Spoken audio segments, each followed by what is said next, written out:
Okay, welcome back everybody to another edition of Livewire. Today, I'm Jared Moore with Mvskoke Media, and today's program we're going to have from the Mvskoke Creek Nation Historical and Cultural Preservation Department, we're going to have Raylyn Butler, who is the manager, and she is going to be on this side.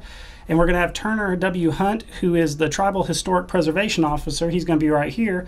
And what we're going to be talking about today is Tribal Resolution 22025, which has gone through the LNC committee and will go before the full council at the end of this month.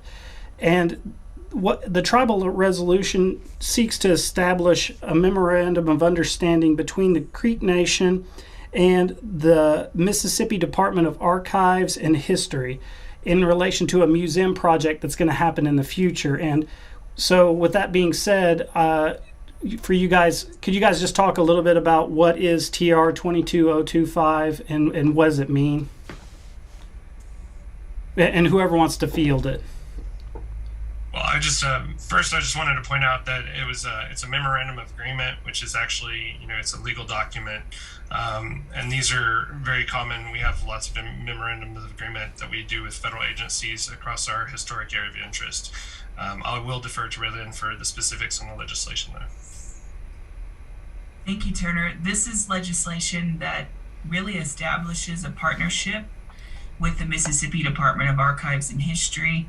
They're kind of equivalent to the Oklahoma Historical Society and in Mississippi, and so they're in charge of several museums across the state. They take care of different historic sites, cultural sites, and things like that across the state of Mississippi. And so one of the projects that we're working on with them is at the Grand Village of the Natchez, or in the Mvskoke, we would say Nachi, which is referring to the Natchez people. And people may be familiar with the Natchez Trace, which is all throughout Mississippi, and but that's really named after a tribe of people that were a part of the Mvskokean Confederacy at one point. And so there are also origins of the Nachi language being from Mvskokean linguistic family group. And so there's a lot of connections there between the Mvskoke Nation and the Nachi people. And so this is the outline of the MOA of us building a partnership and supporting the Mississippi Department of Archives and History in the development of content and planning to develop a museum in hopes to open by 2030 at a tricentennial event that I hope Turner can talk a little bit more about our involvement in planning and starting the process to gear towards such a monumental event for 300-year anniversary. I just want to pop in real quick too, and if anybody's interested in reading the TR, there's a link to it in the description.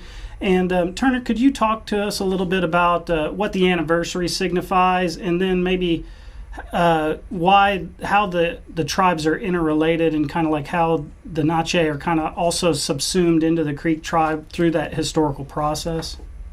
Sure. Excuse me. So 1730 is the date that corresponds with the French counterattack, so to speak, after, and essentially it's what began the Natchez from a state of being kind of the supreme grouping in that area to a refugee status.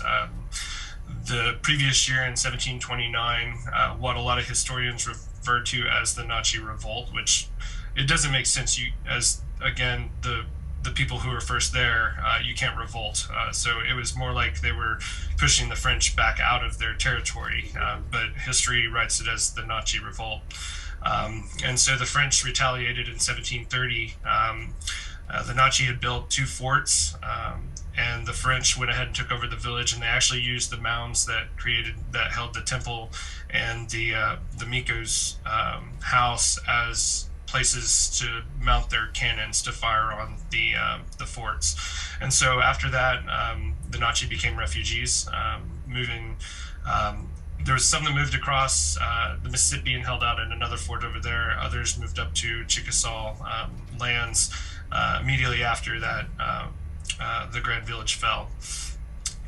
From there, they stood side by side with the Chickasaw and defeated the French in two pretty big battles.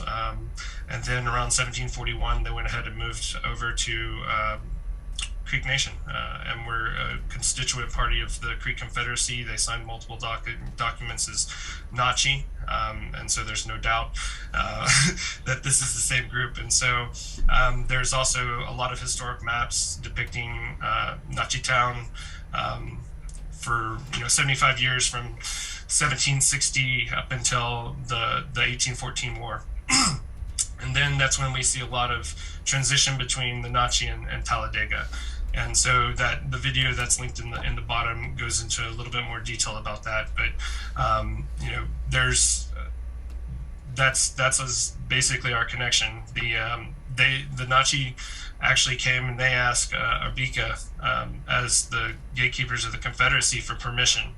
So Arbika gave them permission and gave them lands to settle in. And so with that connection, as Arbika being a active ceremonial ground, they're one of the most important stakeholders in all of these discussions regarding the Grand Village and stuff. It's just that we haven't got to the stakeholder part of this process. This is just the agreement to go ahead and start working towards that. But 1730 to 2030 is a tricentennial. Those don't happen very often, and so this is an opportunity for folks that have been, basically a reconciliation, attempts to, bring folks together after all of this and really, tell the story with representation from the Mvskoke Nation.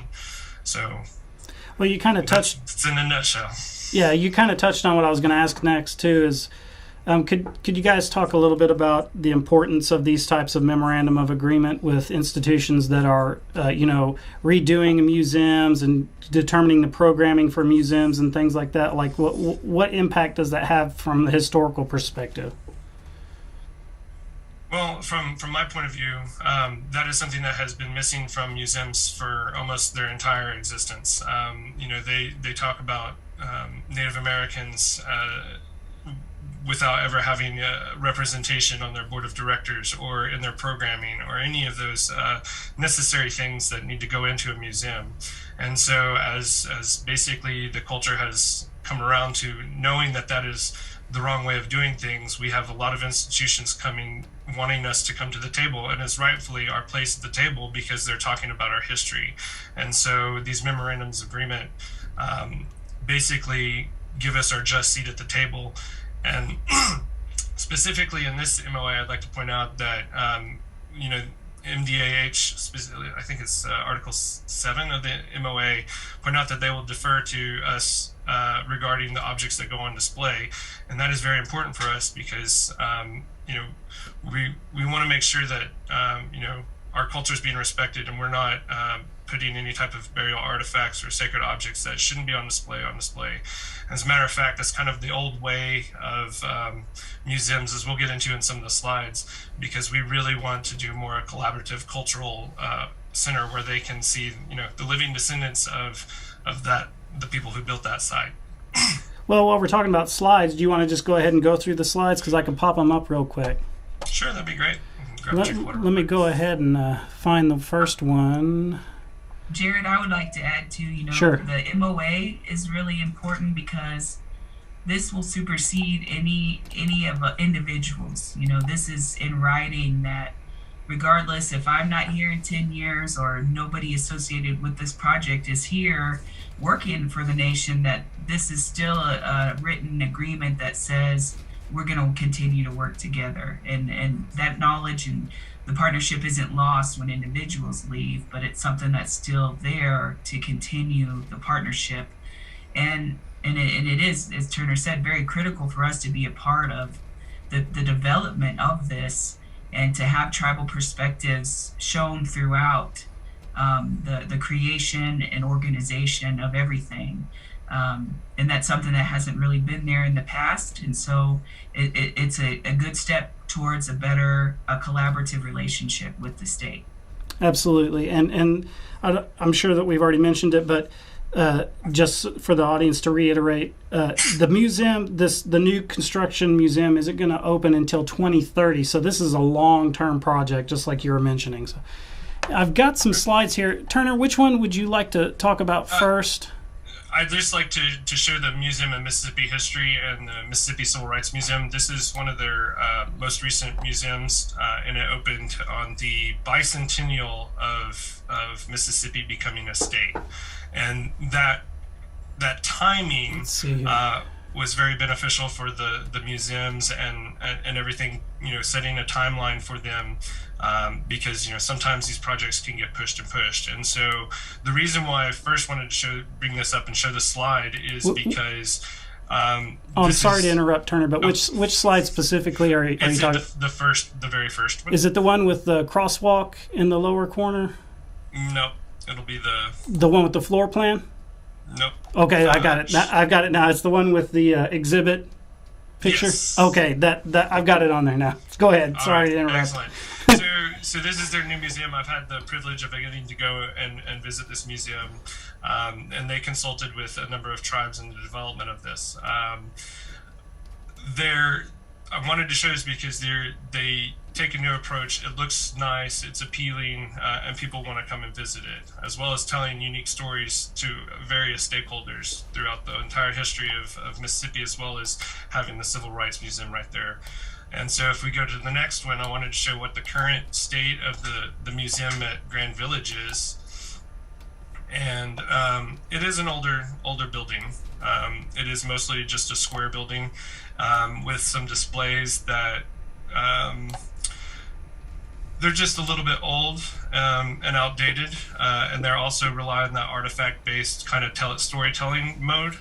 And so, and then the next slide, which is the proposed, or one of the potential proposals for what it could potentially look like, right? I'm adding a lot of caveats there on purpose because this is a project long far off, and we've still got a lot of work to do on it. But the idea is to make it, highlight it as a place for people to come and learn about the Natchez people and the Mvskoke people, and we want to make sure that it's done in compliance. We're not, when the engineers are doing, we want to make sure that we're not negatively impacting anything that's there, and then just really kind of make it a nice venue for this event that again is something that just it comes up once every 300 years, and again, what could that be? What could that be? That's 10 years off. We're hoping to solicit a lot of opinions and interests from all of our stakeholders, our citizens, because we want to, have as much participation in this as possible. So now I know those are the three slides that I wanted to show, just to what they currently have and what they could potentially have, and we've been invited to be a part of that whole process before even real designs are even being made. So this is a good opportunity. Well, and we were talking about the community input. At this stage, is it too early to talk about how much community input there's going to be? Because I know people from way back may remember when the River Spirit, for example, was being built, and they would have community meetings where citizens could go in and give their input about designs and stuff. Are we going to see something like that, or is it going to be more? Because I know there is going to be kind of a separation where they're the ones that are actually building it, and we're going to have input.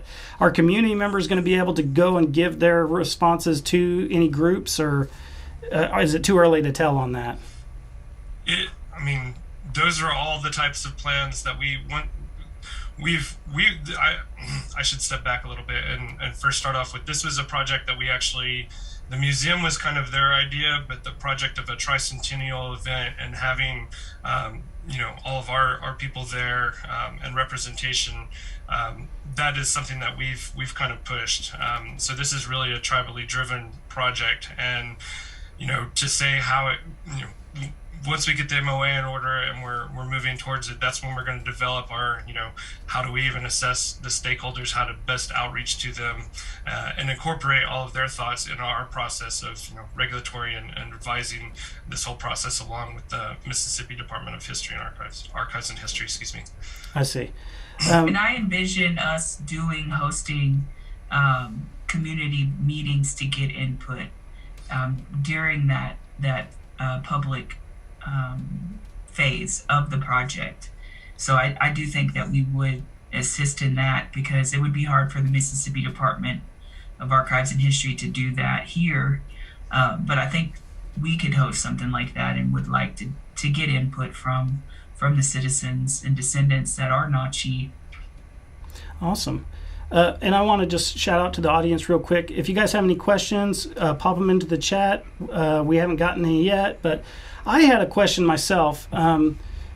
With the commingling, I guess you'd say, of the Natchez and the Creek, is there any way for a citizen to find out if they are a descendant of Natchez or not? Or is that something that happened so far back in the history that it would be kind of like indistinguishable, or there's no way to do it? Do they have separate federal recognition, or? There's no separate federal recognition.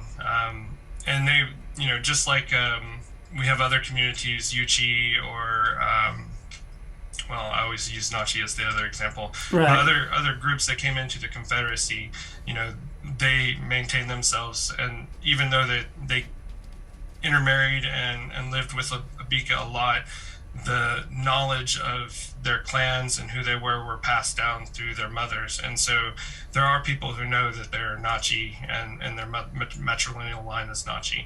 But it's not, there's no Natchez ceremonial grounds. Again, this would be something that would be very more closely linked to Arbika. And again, I would defer all those types of questions to them. I see. Well, it's very interesting, and I think the project itself is something that you don't see very often, where tribal governments are involved at this early of a stage with the content and the construction and the ideology and everything behind a museum. I am going to, in the future, and this is for the audience and for everybody else, I'm going to try to schedule a trip down when the weather gets better to the museum as it is now, and do maybe a piece on it, and maybe talk to somebody down there about, go more in depth to this, because this is one of the interesting things to me, is that that's one of the misconceptions that a lot of people have, citizen and non-citizen, that the Creek Nation is somehow one, amalgamous body, whereas it's actually made up of so many different types of tribal entities and tribal towns, and even just totally kind of like separate almost tribes that joined in with the Creeks earlier in history and on before even European contact. So it's a really interesting topic. And is there anything you guys want to mention about this that we haven't talked about yet? Because we're about at 20, or we're at 18 minutes, so we got a little bit of time left.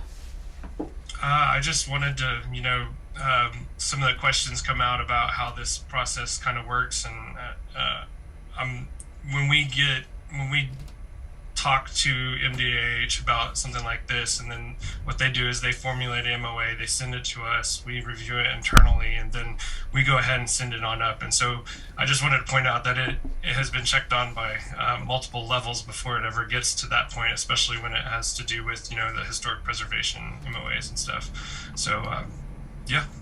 I would like to add, too, that there is a NAGPRA component to this that we... it's not necessarily part of the MOA, but it's something on the side that we're trying to do and keep to meet the tricentennial deadline. But it involves international repatriation. The French who did come into the Grand Village also took items while they were there, and now they're at museums in Paris. And there is a pipe that was from the Grand Village that is now at the Paris Museum. And I forget the name, Turner. I know you can help me with that name. I don't speak French. The Bray. It's not too far from the Louvre. It's right across the river. But they have this pipe there, and we've been in talks with them about the unfortunate thing is that they don't have laws like NAGPRA over there, so they don't have any laws that say you should return these items to their descendants, or any kind of legal framework for that. But there are some ways out there that we can reach out to the U.S. Embassy or the State Department here in the United States to help kind of get discussions going, or even possibly, if not fully repatriating it and returning that pipe home, at least putting it on loan so it could be in the new museum on display, or whichever way we see. But it is pretty neat to see a pipe that is so old and still retains so much of its original characters when it was made. And we could probably send you some pictures of that too if you'd like to see. For but sure, it is, absolutely. Very unique, amazing artifact that came from the site, that it would be really nice to have it, see it, at least be there for the tricentennial event. So is the nation in contact with anyone from that museum, or are you just mentioning that's something that would be nice to happen, or are we in negotiation with them? We have had one introductory meeting. We actually were put into contact by them. They had reached out to Choctaw Nation, and Dr. Ian Thompson, their tribal historic preservation officer, put them in touch with us. And so we've had one meeting just to kind of get to know each other and say, explain who we are and have them the opportunity to explain a little bit more. But it does look like there's a promising opportunity for collaboration with them, even though there's not any other way to look at this other than that it is basically a war trophy. This was taken from the temple that they mounted their guns up next to. Wow, that's amazing though. That if that manages to happen, I mean that would be a great thing for the tribe and for everywhere. France, that'd be great for all the French people. So. Well, thanks so much for coming on the program, you guys. I don't see any questions in the chat, so everything looks like we've answered everybody's questions. I did want to point out one more thing, because this was something when I was watching the LNC meeting where the thing went through. What funding wise is anything in this TR going to require any funding to change hands from the tribe to the Mississippi Department or anything like that? I never saw anything in it that I thought would do that. There is Article 4 that was talking about if there's tribal funding, if there's funding only available for tribes, that we would go ahead and take the lead in that, and that would be for like the tribal interlibrary. There's different small grants and things that could contribute to the overall project, but through our own perspective, we would make sure that none of those were competitive with any type of grants that we were trying to do here on the reservation. I see. Right, so that everything here would take precedence, and so it would be non-competitive with anything that would be going on with Mississippi. I got you. And the agreement, that's what you're referring to, the agreement. Is there somewhere that citizens could go to check that agreement or just look at it, or is it still in negotiation phase? Or because I know the TR is just the authorization for Chief to sign it, but is there anywhere that citizens could go to actually read the agreement, or is it posted anywhere? I don't think it is right now, but once it is finalized, we're hoping that it passes the full council vote, and then once it's signed, we have no problem sharing that document with anyone who'd like to see it. But yeah, in terms of funding, it mentions that we will help seek funding. Not that we will, make a donation or anything at this point, but that really the document to be used to say, hey, look, we have a formalized partnership, and together we're going to help apply for grants and outside funding to help get the planning started on this. And so the MDAH mentioned, that they have lobbyists in DC too, and so having something like this in place also helps them when they're talking to legislators to see in hand that, oh, you're working with a federally recognized tribe here. This seems like a good project. We would be supportive of earmarking funding for something like that. All right, great. Well, I don't see any questions, so I'm going to wrap up today. I think unless there's some topic that you guys want to bring up. Thanks so much for coming on the program, Mado. And in the coming weeks, I'm going to have another live wire, hopefully coming up concerning the Freedom Riders through the Veterans Administration. Hopefully we can get something scheduled there, and this is just for the audience.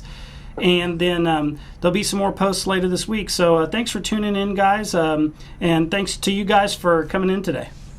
No problem. Thank you. Thank you for having us. Mado.